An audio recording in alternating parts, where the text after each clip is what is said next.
The moment it happened, it didn't feel like a mistake. It felt like control, a room full of executives, a decision made in seconds, a public dismissal designed to prove authority, speed, dominance. And she accepted it.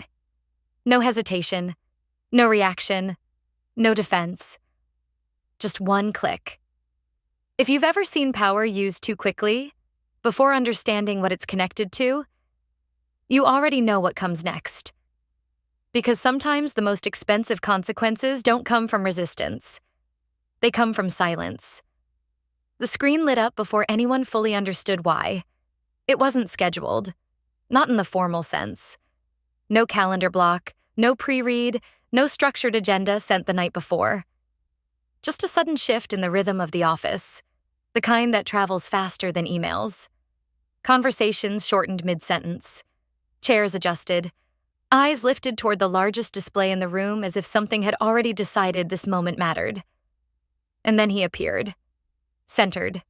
Composed. Slightly closer to the camera than usual, which made everything feel more immediate, more intentional. The CEO didn't greet the room. He didn't need to. The silence that followed his presence did the work for him. "Let's keep this efficient," he said. Not cold, not aggressive, but precise in a way that removed space for interpretation. Across the room, people straightened without realizing it. Laptops angled upward. Pens paused above paper. The subtle choreography of attention aligning itself around authority. No one asked what this was about. Because when something happens like this, the assumption is simple. It must be important. And important things don't get questioned in real time. Not here. She was already there. Not in the center. Not framed by the camera. Just slightly to the side of the main table, where visibility is optional, but impact isn't. Her screen was open, but she wasn't typing. Not reading either. Just watching. The way someone watches when they already understand the structure behind the moment, not just the surface of it. If you were paying attention, you might have noticed something else. She wasn't preparing to speak. She was preparing to decide. But that only becomes clear later. At the time, it looked like stillness. And stillness in rooms like this is easy to misread. "We're making a leadership adjustment," the CEO continued. There it was. The phrase that always sounds cleaner than what it carries. Not a discussion. Not a proposal. A conclusion delivered in neutral language designed to minimize friction. A few heads nodded. Not because they agreed, because they recognized the format. Decisions at this level don't arrive as questions. They arrive already resolved. The screen shifted. A name appeared. Hers. Not highlighted, not dramatized. Just positioned in a clean, controlled layout that made it feel procedural. As if this had been processed long before anyone else was informed. And then the sentence. "You're fired. Effective immediately." No buildup. No transition. Just impact. The room didn't react instantly. That's the first thing people misunderstand about moments like this. There's no immediate shock, no visible collapse of composure. Instead, there's a brief, almost imperceptible delay, where everyone waits to see how they're supposed to respond. Some glance sideways, others look down, pretending to review something on their screens. A few held their gaze forward, perfectly still, as if any movement might register as involvement. Because in public moments like this, the real question isn't what just happened. It's, where do I stand in relation to it? And no one wants to answer that too early. On the screen, the CEO remained steady. No visible hesitation. No sign that anything unusual had occurred. To him, this was execution. Clean, direct, efficient. A demonstration, perhaps, of decisiveness, of control, of consequence. All the things leadership is expected to project, especially when the room is watching. What he didn't see, what no one in that moment fully processed, was that this wasn't just a decision. It was a trigger, not emotional, structural. Because the moment her name appeared in that format, linked to termination, broadcast, recorded, formalized, something else activated. Quietly, exactly as written. Her screen changed, not dramatically. No alerts, no flashing indicators. Just a small interface prompt appearing where her workflow had been moments before. Termination acknowledged. Action required. A single button. Accept. Most people would hesitate. Not out of fear, out of instinct. Because accepting something like that, in that context, feels like agreement. Like validation of the action itself. But she didn't hesitate. That was the second thing no one noticed in real time. Her hand moved once. Precise. Measured. As if she had already made the decision long before this moment arrived. Click. No sound. No gesture. No visible reaction. Just confirmation. Across the room, someone shifted slightly in their chair. Another blinked, as if trying to recalibrate what they had just seen. But nothing in the environment signaled that anything had changed, because externally, everything remained aligned. The CEO continued speaking. Transition protocols will follow. Teams will be notified. We move forward without delay. The language was smooth, controlled, forward-facing, designed to close the moment, to prevent reflection, to keep momentum intact. And for a few seconds, it worked. Because momentum is powerful. It fills gaps. It overrides doubt. It makes incomplete information feel sufficient, until it meets something it can't pass through. She closed nothing, said nothing, didn't look around the room to measure reactions or seek alignment. Because she wasn't inside the moment anymore. Not in the way everyone else was. She had already moved. Not physically, but structurally. And that shift didn't interrupt anything. It didn't slow the room. It didn't challenge the decision. It simply removed a condition. One that no one had mentioned. One that no one had even checked. Clause 11C, not visible on the screen, not referenced in the announcement, not part of the conversation, but embedded. Deep enough that only someone who understood the full architecture would recognize its position, its function, its requirement, and more importantly, its dependency. Because Clause 11C wasn't about termination. It was about activation. Specifically, what happens after? Who validates it? Who confirms it? Who allows the system to recognize the change as complete? And in that structure, there was a single point. A single condition that couldn't be bypassed, delegated, or accelerated. Her consent. Not implied, not assumed, explicit. The CEO didn't see it. Not because he missed it. Because it wasn't visible from where he was standing. It lived deeper than authority, deeper than process. It lived in the design itself.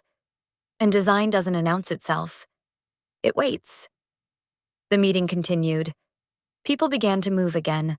Subtle motions returning to the room as if the moment had already passed. Someone typed a message.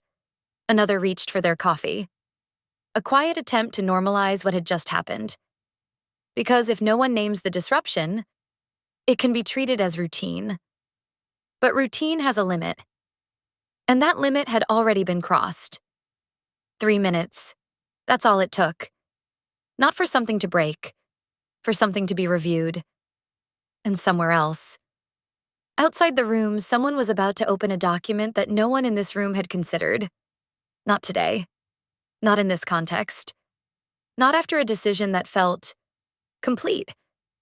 But decisions in systems like this aren't complete when they're announced. They're complete when they're validated.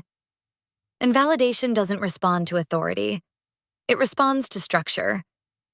And structure was about to answer. Because Clause 11C had just been activated, whether anyone in that room realized it or not. And when it answers, it doesn't ask for clarification. It defines the outcome.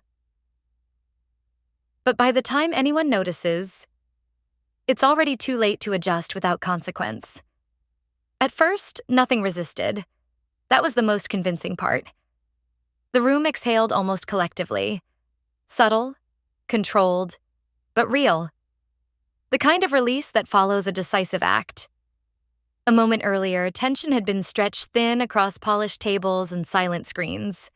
Now it softened, just enough to allow motion again. Laptops reopened. Messages resumed. Someone even leaned back slightly, as if the outcome had already been absorbed into the system, because on the surface, it had. The CEO's image faded from the big screen, replaced by the familiar interface of internal dashboards. Clean, ordered, responsive, no alerts, no red flags, no indication that anything unusual had occurred, which is exactly how structural errors begin. Not with noise, with confirmation. "Let's proceed," someone said quietly, almost automatically. And they did. Tasks were reassigned. Access rights began updating. Notifications triggered in the background, each one reinforcing the same narrative. The decision is complete. The system is aligned. Move forward. Across the room, legal hadn't moved yet. Not physically, but their screens told a different story. Because while the operational layer accepts inputs quickly, the contractual layer verifies them. And verification doesn't follow momentum. It interrupts it. A junior counsel opened the file, not out of suspicion, out of habit. That's how most critical discoveries begin. Not with doubt, but with routine. Scroll. Termination protocol. Aligned. Authority signature. Valid. Effective timestamp. Confirmed. Everything looked clean, which in itself felt too clean. A pause. Small. Barely noticeable. But long enough to shift attention from the surface to the structure beneath it. Because something wasn't missing. Something wasn't connected. And in systems like this, disconnection is more dangerous than absence. He scrolled further, down past the visible confirmations, past the sections most people read, into the parts that exist not for clarity, but for enforcement. Clause 11. See, it didn't stand out. No bold font, no highlight. Just a precise line embedded in a larger framework, waiting for context to give it meaning. He read it once, then again. And this time, the words didn't sit the same way. Activation requires explicit consent of the assigned authority. Assigned authority. The phrase lingered longer than it should have.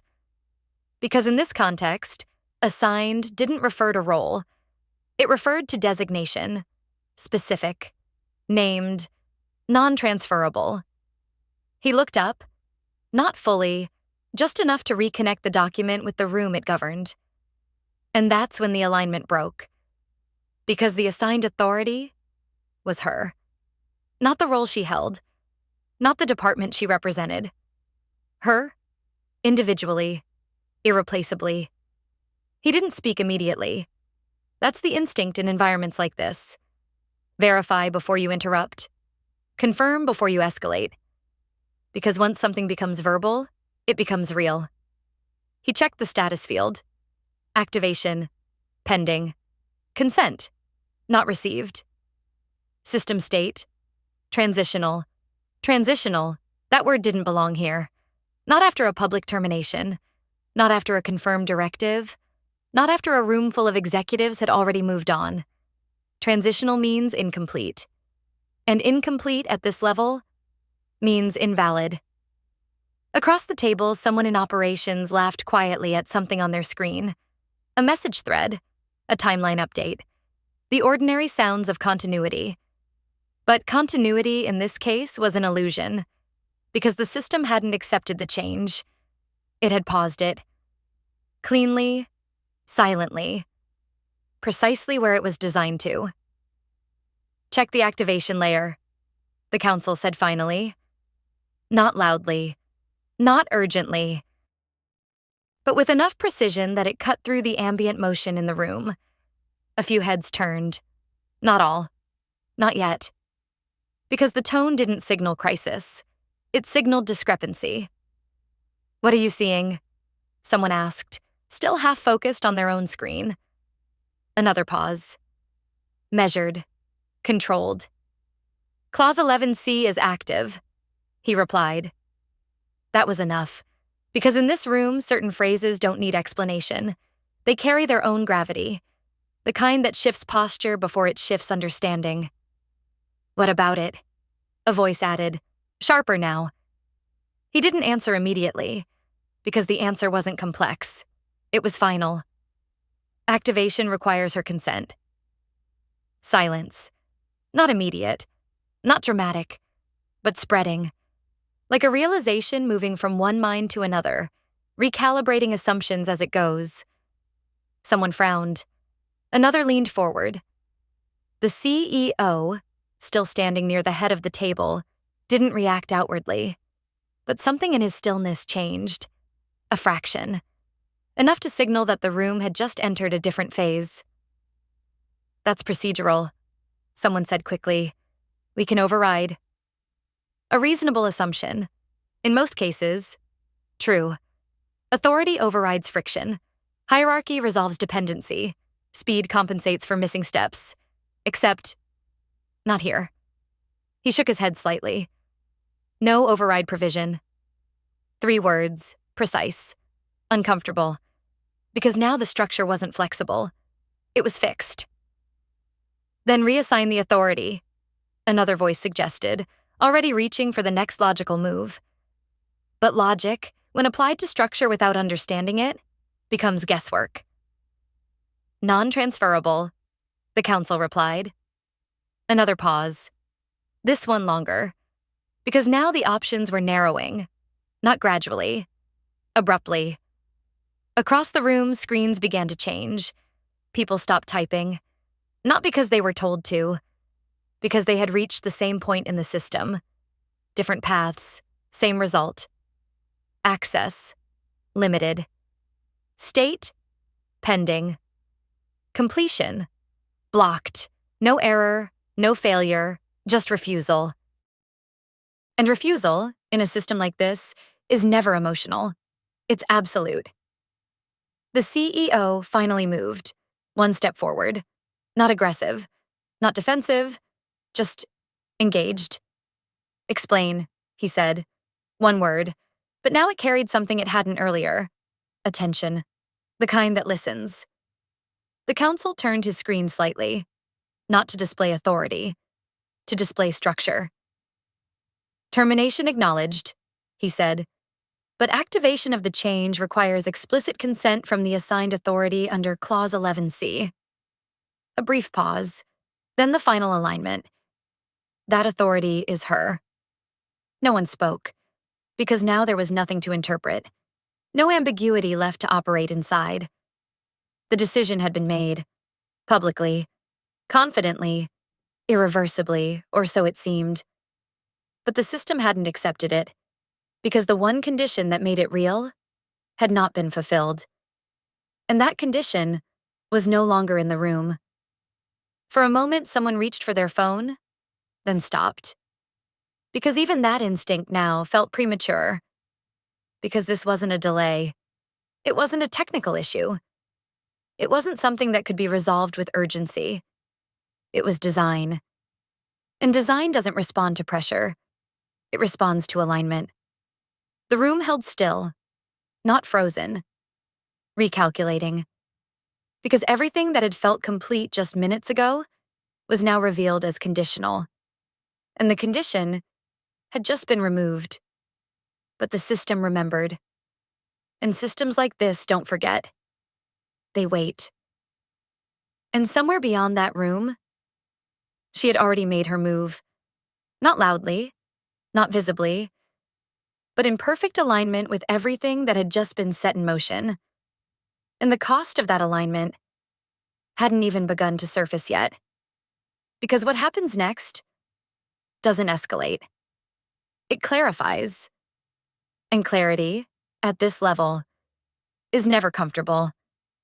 If you've ever watched a room full of authority move fast, only to realize later it was moving without structure, This is that moment. Pause for a second. In your workplace, what feels like just a formality, but is actually the one condition everything depends on? Because sometimes control isn't loud. It doesn't interrupt. It doesn't argue. It simply waits. And when the system reaches it, everything else stops. They didn't call her immediately. That was the first miscalculation. Not a loud one. Not even a conscious one. Just a quiet assumption moving through the room that this was still something they could resolve internally. That structure, once challenged, could be reassembled from within. So they stayed inside the system. They checked logs again, reran validation pathways, pulled in IT, not because they believed it was technical, but because technical explanations are safer than structural ones. Because once a situation becomes about a person, it becomes about decisions. And decisions leave traces. The room tightened, not visibly, not in posture, but in rhythm. Conversations shortened. Movements became more deliberate. Screens were no longer glanced at. They were studied, because now every action had weight. Every click carried implication. Run activation again, someone said. They did. Same result. Clean. Unambiguous. Refused. No escalation protocol triggered. No fallback option presented. Just a system behaving exactly as designed, waiting for a condition that no longer existed in the room. Clause 11C. Not blocking them. Outlasting them. Rebuild the chain. Another voice suggested, already reaching for reconstruction. If the authority node is missing, we recreate it. A logical approach. In flexible systems, it works. In design systems, it exposes misunderstanding. Designation is fixed, Council replied. Calm, certain. It can't be replicated without consent from the original authority. That word again. Consent. Not approval. Not confirmation. Consent implies agency. Active. Intentional. Irreplaceable. Across the table, someone leaned back slightly, as if distance might create perspective. It didn't. Because perspective wasn't the issue. Alignment was. The CEO remained standing, not pacing, not reacting outwardly, just still, holding the moment the way he had held the room earlier. But something had shifted. At 6:37, his presence defined the direction. Now, the system defined the limits. And those limits didn't respond to presence. They responded to structure. Where is she? He asked. The question landed differently this time.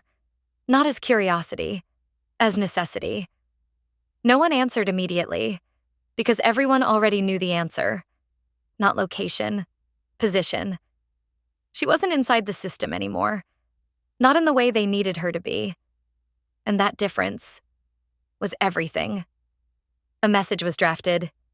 Carefully, neutral tone, professional language, no reference to the public nature of the termination, no acknowledgement of misalignment, just a request. Please confirm activation under Clause 11C to proceed with transition. It looked correct. It sounded correct. It was insufficient. They hovered over send for a second longer than usual, because even without saying it out loud, the room understood something had inverted. Minutes ago, communication flowed downward. Now, it depended on response. Send. The message disappeared into the system, and for a moment, nothing. No delivery confirmation delay. No bounce. No technical anomaly. Just silence. Not empty. Active. Because silence in systems like this isn't absence. It's position. They waited. 30 seconds. A minute. 2. Time stretched, not because of urgency, but because of exposure. Every passing second made something clearer that no one wanted to articulate. They were no longer in control of the timeline. Caller, someone said quietly. Not as escalation, as acknowledgement. Because written requests can be delayed, ignored, interpreted, but voice demands presence. The phone was already in someone's hand before the instruction finished. Dial. The room didn't speak, didn't move. Because now everything depended on something outside their reach. The line rang. Once, twice, 3 times. Then it connected. No background noise, no hesitation, just her voice. Good morning. Calm, measured, unaffected. The kind of tone that doesn't carry the past few minutes with it. Because for her, those minutes weren't disruption. They were execution. We're seeing a block on activation under Clause 11C, Counsel began, choosing precision over urgency. We need your consent to proceed. A pause followed. Not long, not uncertain, exact. Yes, she said. The word landed clean, but it didn't resolve anything, because it wasn't agreement, it was acknowledgement. Across the room, several people leaned forward slightly, as if proximity might clarify meaning. We've sent the request through the system, he continued. If you could confirm. Another pause. Then, I've seen it. Again. Calm. Complete. And still, nothing changed. The system remained in the same state. Pending. Waiting. Because recognition isn't activation. Understanding isn't consent. And she knew the difference. The CEO stepped closer now. Not into the conversation, into the moment. This needs to move forward, he said. Measured, controlled, but no longer detached. On the line, she didn't respond immediately, because the statement wasn't incorrect. It was incomplete. The structure doesn't allow that, she said finally. No resistance, just architecture. We're aligned on the outcome, he added. We need to finalize. Aligned. The word echoed differently now, because alignment in this context wasn't about agreement. It was about compliance with the system's requirements, and those requirements hadn't changed. At 6:37, she said calmly, the directive was to proceed without structural conditions. The room went still, because now the moment had been anchored, time-stamped, framed, placed exactly where it couldn't be reinterpreted. Given that instruction, she continued, I aligned with it. Aligned. Again. And this time, everyone understood what it meant. She hadn't resisted. She hadn't objected. She had executed, precisely, by removing the condition that required her involvement. You closed the pathway, someone said quietly. Yes. No emphasis, no explanation, just confirmation. The CEO's jaw tightened slightly, not visibly enough to draw attention, but enough to register internally. This is not what I meant, he said. And there it was. The gap between intention and instruction, between authority and outcome. Another pause. Then her response. Calm, precise, unavoidable. Then it should not have been said. No accusation, no emotion, just consequence. Because everything that had happened since followed exactly from that one line. No deviation, no interpretation, just structure. Responding. The chairman, who had remained silent until now, leaned forward slightly. Not to interrupt, to define. Can activation proceed under the current state? He asked. Direct, unambiguous. No, she replied. Immediate, final. What is required? A better question. The only question that mattered now. Explicit consent under Clause 11C. Simple, unavoidable. And for the first time since 6:37, the room fully understood the position it was in. Not blocked, dependent, and dependence when discovered too late. Doesn't feel like support. It feels like exposure. The call remained open. No one rushed to end it.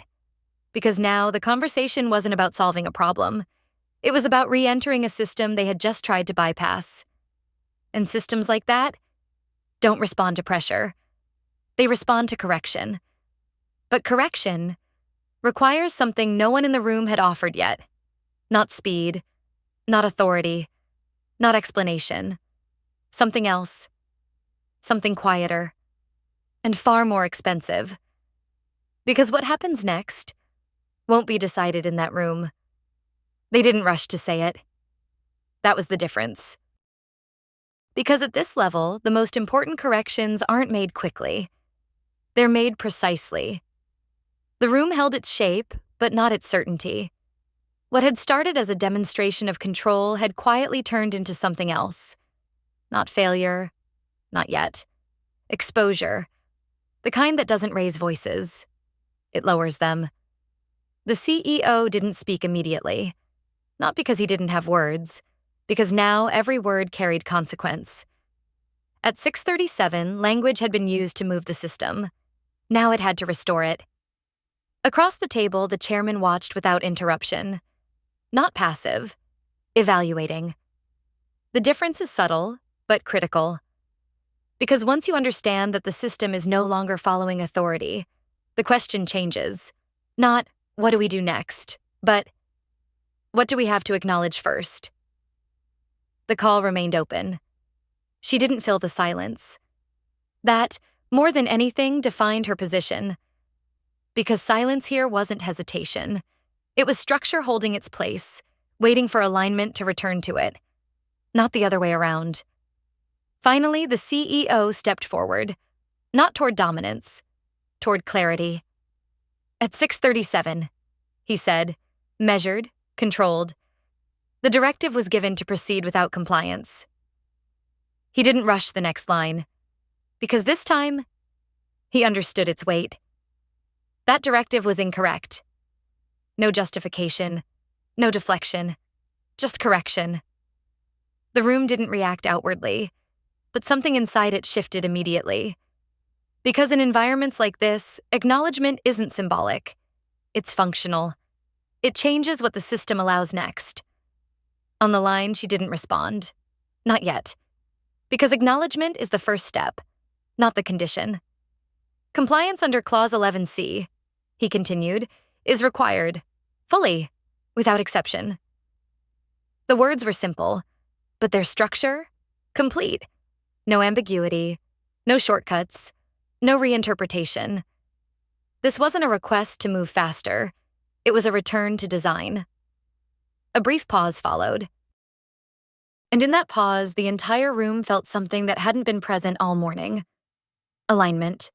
Not forced, not assumed, restored. Yes, she said. One word, same as before. But now, everything around it had changed.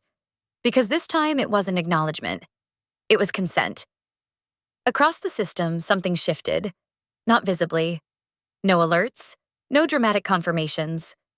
Just a quiet reactivation of pathways that had been waiting for exactly this condition. Validation, complete. Activation, confirmed. Status, executable. The deal moved, clean, structured, real. No acceleration, no friction, just flow. Exactly as it had been designed to work. But the room it moved through wasn't the same. Not because of what had happened, because of what had been understood. Emails resumed, but shorter now, more precise. No unnecessary language, no assumptions left unverified. Decisions followed, but differently. Each one passing through an invisible filter that hadn't been respected earlier. Not hesitation, awareness. The CEO returned to his position at the head of the table. Same place, different posture, less projection, more calibration. Because now he wasn't just directing movement. He was respecting structure.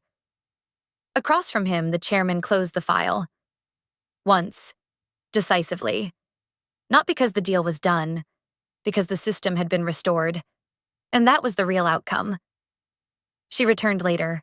No announcement. No shift in lighting or tone. Just presence. But the space met her differently now. Not cautiously. Not defensively. Correctly. The CEO acknowledged her with a brief nod. No excess. No performance. just recognition, not of position, of function. They continued, not from the beginning, from the point where alignment had been reestablished. And this time, nothing resisted, because nothing was being forced. No one mentioned the screen, the words, the moment. It didn't need to be discussed. It had already been absorbed into the pauses before decisions, into the way people checked what they hadn't before, into the understanding that silence can define more than speech. Because what had happened wasn't a mistake. It was a demonstration of where authority ends and where dependency begins, and how thin that line really is. The $22 million contract finalized without issue. Every clause satisfied. Every condition met. Exactly as written. Exactly as required. Not faster than before, but valid. And in systems like this, valid is everything. Because without it, nothing exists. And somewhere between a public "you're fired" and a single word, "yes," that made everything possible again. The room had learned something most never do. Power doesn't sit in who makes the announcement. It sits in who defines whether that announcement can exist at all. And once you see that, you don't move the same way again. By the time the day settled into something that looked like normal, it wasn't. Nothing visible had changed. Same desks, same screens, same conversations picking up where they had paused. If someone had walked in without context, they would have seen continuity. But continuity, after a moment like that, is never real. It's adjusted. Emails were being written differently now. Shorter, cleaner, without assumptions hidden between lines. Words were no longer used to push decisions forward, but to confirm that nothing had been missed. Because everyone in that room had seen what happens when something small isn't small. A clause, a condition, a single point of consent, invisible, until everything depends on it. The CEO moved through the office later that morning, not slower, more precise. He still spoke with the same clarity, the same measured tone, but there was an added layer now, a pause that didn't exist before. Not hesitation, verification. Because authority, once it meets structure, learns something quickly. It doesn't replace it. It operates inside it. Across departments, the ripple was subtle but exact. Legal reviewed differently, not just for compliance, but for dependency. Operations paused, not to delay, but to confirm. Finance rechecked, not numbers, but conditions. No one announced a change in process. But behavior had shifted. Because once a system reveals where its true control sits, you don't forget it. You integrate it. She didn't speak about it. Not to anyone. No recap. No explanation. No attempt to reframe what had happened into something easier to digest. Because there was nothing to explain. Everything had already followed the design. And design doesn't need interpretation. It needs recognition. At one point, someone approached her. Careful tone. Neutral phrasing. Was that intentional? A fair question. Late, but fair. She looked at him. Not critically, not defensively. Just long enough to measure the intent behind the words. Then answered simply, "It was aligned." Aligned. The same word she had used earlier. The same word that had carried two completely different meanings depending on who was saying it. And when. Because alignment, in theory, sounds like agreement. In reality, it means following structure exactly as it exists, even when that structure removes you. Even when it stops everything. Especially then.